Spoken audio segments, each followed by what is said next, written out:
Mantan Komisioner KPK Saud Situmorang juga bergabung bersama kami lewat sambungan telepon. Pak Saud, apa kabar Pak? Baik, selamat sore. Selamat sore Pak. Anda juga melihat hal yang sama bahwa dengan langkah PPATK memblokir 40-an rekening ini yang nilainya bahkan fantastis, setengah triliun rupiah ini, ada kecurigaan ada TPPU di situ?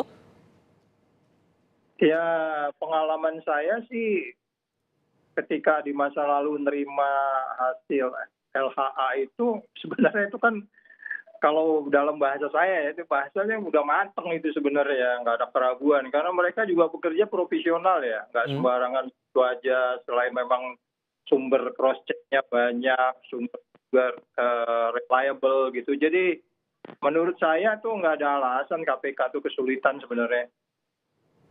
Oke, ditambah lagi dengan fakta bahwa ini rekening punya Rafael, ada punya keluarganya juga, dan itu terkait dengan individu bahkan badan usaha. Sebegitunya ada upaya begitu yang ditangkap bahwa ini harta coba disamarkan dengan pola sedemikian, begitu?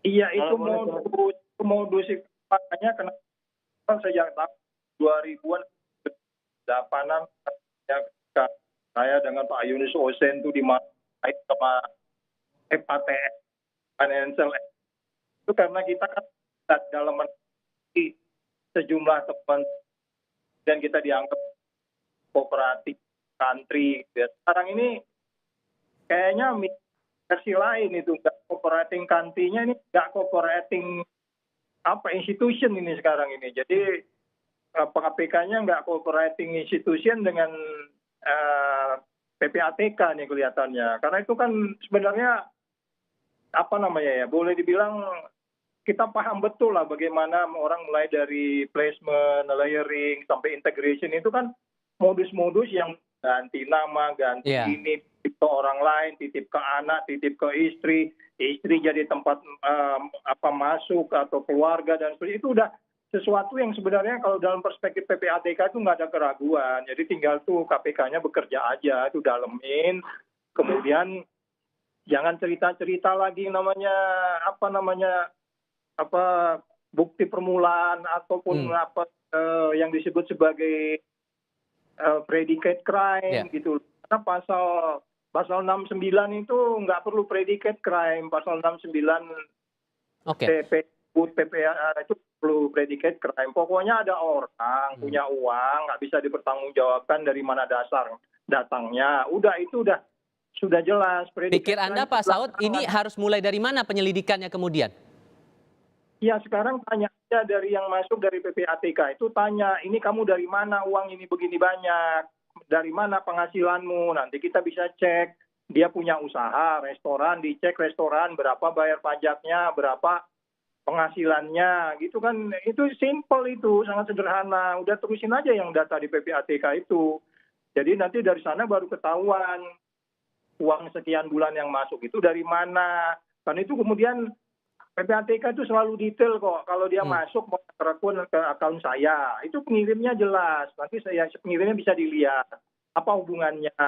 Jadi simpel sebenarnya kasus ini Mas, dibuat karena memang nggak ada niat aja kayaknya. Baik.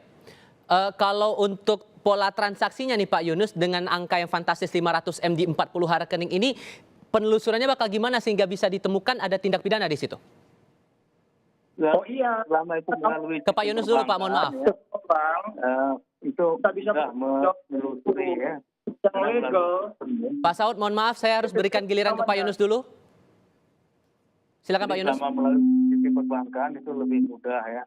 Yang lebih susah lagi kalau pakai uang tunai, karena uang tunai itu dalam bahasa cuci uang disebut anonymous asset type, tipe aset yang tidak ada namanya, tidak ada jejaknya, tidak ada paper trail-nya. Sepanjang melalui sistem perbankan, dia pakai nama sendiri, nama orang lain, nama perusahaan, pakai KTP palsu, itu mudah bisa ditelusuri. Karena ada jejaknya, semua ada. Even uang itu sudah diambil, sudah pergi pun masih ada, jejaknya masih ada gitu. Nah bagaimana caranya ya memang harus dilihat transaksi-transaksi tadi, minta bantuan PPATK. PPATK kan tidak ada masalah rahasia bank, dia bisa punya akses dan meminta bisa mengaudit ya, database-nya juga cukup lumayan ya, bisa minta juga ke luar negeri. Jadi follow the money, kejarlah melalui uangnya. Sehingga dari situ juga terpola yang dikatakan oleh Pak Pahala Nainggolan waktu itu adalah gengnya. Apanya? geng dari Rafael ini begitu. Ya, Apakah itu bisa terpola bisa. dari membaca pola transaksi itu tadi? Dengan menggunakan aplikasi, sekarang namanya GoAML, ya. Kita pakai aplikasi, kita pakai database, kita panggil nama yang bersangkutan, misalnya. Nanti akan keluar seluruh transaksi dengan yang bersangkutan, kapan, di mana, besarnya berapa, akan kelihatan. Nanti akan kelihatan jaringannya di situ. Siapa yang ada kaitan. Bisa kelihatan lah, bisa. Oke, kalau menurut Anda Pak Saud, KPK kan juga memeriksa orang pajak lain, termasuk konsultan pajak ini juga rekeningnya juga diblokir begitu. Ini bisa dibaca polanya juga dengan memblokir dan harus penelusuran terhadap sang konsultan pajak ini? Jadi gini Mas, ketika IKP itu udah jadi, nggak ada semua orang yang tanggal 20 bulan 2 tahun 59 lahirnya. Jadi orang itu udah jelas siapa bertransaksi.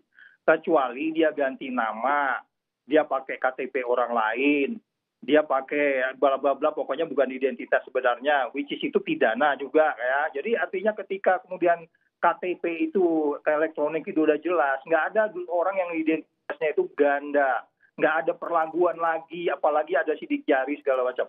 Jadi maksud saya tidak terlalu sulit untuk membedakan bahwa tanggal sekian ini apa benar si Abdul transfer ke Ahmad dengan nilai sebesar sekian dari bank ini, diambil tanggal sekian. Tanggal sekian Ahmad dari transfer dari Abdul itu digunakan belanja apa, di mana, rekening mana, itu semua sudah jelas Mas. Jadi nggak ada kesulitan sebenarnya.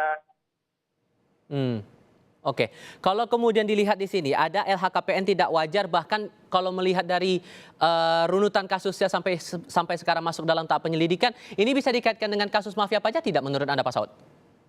Ya itu nanti Basu kita lihat, karena memang seseorang itu korupsi itu kan dari power yang dimilikinya.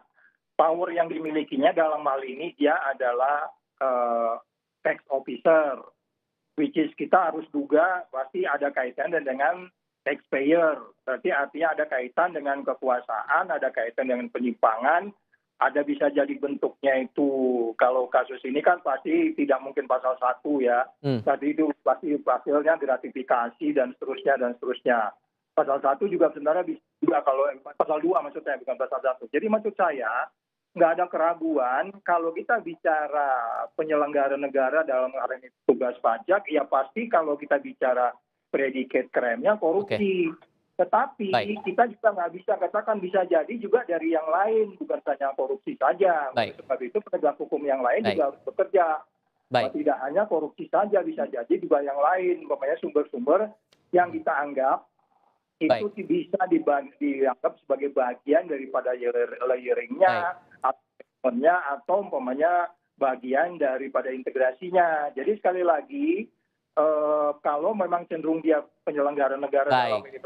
Sudah kami tangkap maksud Anda. Pak Saud Situmorang, terima kasih sudah bergabung lewat sambungan telepon. Pak Yunus Husain juga terima kasih sudah bergabung bersama kami di Kompas TV. Sehat selalu untuk Anda berdua.